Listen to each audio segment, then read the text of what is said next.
The rain hammered against the small apartment window like a warning from the sky itself, cold and sharp, as if urging her to listen before it was too late. Anna stood frozen in the dim hallway of the clinic, her trembling hands gripping the edge of her medical file, when the nurse's voice sliced through the air like a blade. "Was muss Vret." She didn't shout it, she didn't whisper it, she simply stated it as a fact, as if saying the sky is blue. But to Anna, it felt like the floor disappeared beneath her. In that moment, everything she believed about her quiet, loyal, hard-working husband, everything she thought made their struggling but tender life worth fighting for, shattered with one sentence. She stumbled out of the clinic and into the storm without feeling the rain on her skin, only hearing those words echo endlessly in her mind. "Your husband is lying. Your husband is lying." If you believe in kindness, second chances, and stories that remind us of the goodness still left in the world, please like, comment, share, and subscribe to Whispers of Kindness. Your support truly helps these stories reach more hearts. Anna walked through the soaked streets as if drifting through a dream. Her diagnosis wasn't catastrophic, but it wasn't simple either. She needed treatment, steady rest, and most importantly, support. Her husband, Daniil, had told her they were fine financially, that he had a stable job finally, that she could relax, focus on her health, and stop worrying. But the nurse, flipping through her insurance papers, saw the truth. No active coverage, no recent payments, the contact number on the file, disconnected. The home address, marked, unstable employment risk. Anna didn't understand. Daniil promised. He swore on the last night they sat together eating leftover soup that everything is handled. But as she stood in the rain, she realized something was terribly wrong. The storm followed her home where the lights in their tiny apartment flickered weakly, as if mimicking the fragility inside her chest. She sat on the bed, shaking, replaying every conversation, every smile, every tired kiss he'd given her at night after coming home late. Were those lies too? She didn't sleep a second. She just waited, staring at the door for hours, imagining the moment he'd walk in and she would confront him, demand answers, ask why he lied when she needed him the most. But dawn arrived, pale and weak, and Daniil still hadn't returned. When he finally walked in that morning, wet, exhausted, his shirt torn and hands covered in grime, Anna didn't shout. She didn't accuse. She simply looked at him with eyes full of the hurt she didn't yet have the words for. Daniil froze in the doorway. Not because of her expression. Not because he feared confrontation. But because of what he saw behind her. The neatly arranged medical papers. The unpaid bills she had dug out from the drawers. The eviction warning dated a month earlier. All the things he had hidden from her, hoping he could fix them before she ever discovered the truth. He sank to his knees as if the weight of his lies finally crushed him. He didn't speak for a long time, breathing hard like a man who had been running not for hours but for months. Anna sat down opposite him, curled in her thin blanket, waiting. When he finally lifted his eyes, they were red, not from the rain, but from the silent battles he had been fighting alone. He told her everything in uneven breaths.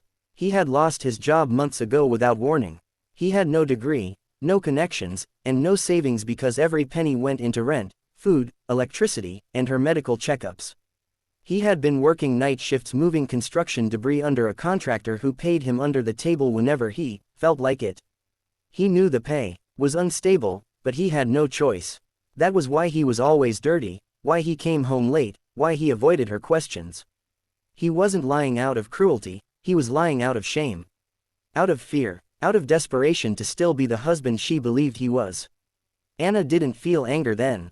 She felt pain, deep, heavy, suffocating, but it wasn't from betrayal. It was from imagining him going through this alone. Still, the words, "Was muss Vret," haunted her like shadows she couldn't shake. She wanted to forgive him, to reach out and touch his hands, but something inside her hesitated. Love wasn't destroyed, but trust had cracked, and cracks spread in silence. Over the next days, they barely spoke. Daniil tried everything, extra work, new job applications, selling old belongings, but life seemed to crush him at every turn.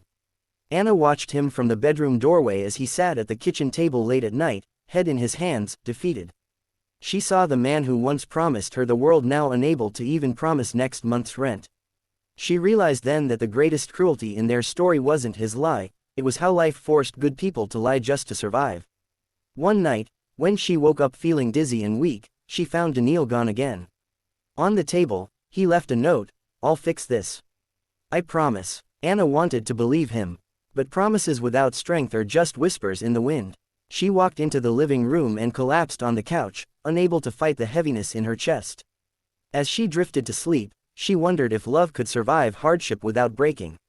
What she didn't know was that Daniil had reached his breaking point too. He spent the night wandering the industrial district, begging for work from any foreman, any security guard, any warehouse owner who would listen. He offered to clean floors, move scrap metal, shovel cement, anything.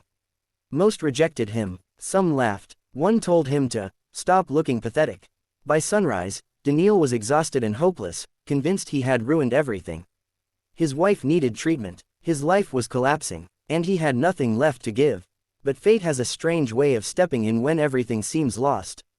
As he trudged past an old auto shop, the owner stepped outside, shouting at two workers for mishandling tools. Daniil paused, watching the chaos. The owner, noticing his dirt-stained clothes and exhausted eyes, walked over, not with pity, but with curiosity. Daniil explained his situation honestly for the first time in months. The man didn't judge him. Instead, he said he liked people who were honest enough to admit they were at rock bottom. He offered him work, real work, with steady pay, starting that very morning. Daniil cried for the first time in years. Not because of the job, but because someone finally saw him not as a failure, but as a man trying to save his family. He rushed home with coffee and pastries in his hands, eager to tell Anna everything. But when he opened the door, he froze again. The sight before him stole his breath.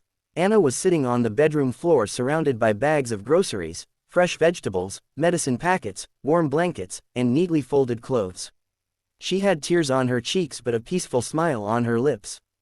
Beside her was a small envelope filled with money, and next to it, a card from the clinic. Overnight, the nurse who told her, Vas Moos Vret, had visited.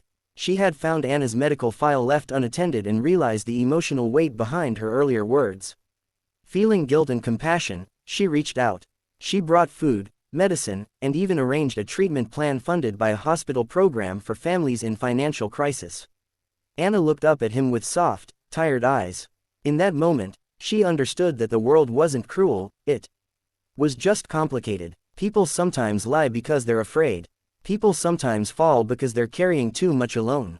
And sometimes, unexpectedly, kindness arrives exactly when hope is gone.